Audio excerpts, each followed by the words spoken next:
الزمالك يخسر وديا 1-0 قدام وادي دجله، مش دي الفكره ولا دي المصيبه. الفكره ان الزمالك عامه عمال يجرب اللعيبه، او المدير الفني بتاعنا عمال يجرب لعيبه، ولحد دلوقتي ما ثبتش تشكيله.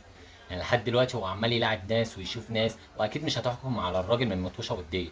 بس انت مش شايف بصيص امل، يعني حتى مش شايف اي حاجه بتتعمل تقول فيها امل بعدين، فاهم؟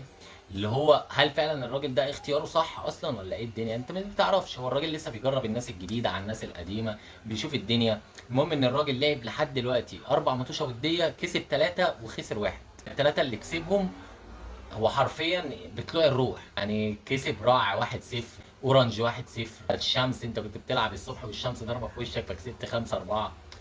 فانت محطوط في زون غريب وعجيب شويتين ثلاثه، ان ما تفهمش اصلا ايه اللي هيحصل. يعني هل دي فعلا الفرقه اللي هتنافس على الدوري ولا ايه؟ مش هنحكم على الراجل، بس على الاقل يبقى في بصيص امل.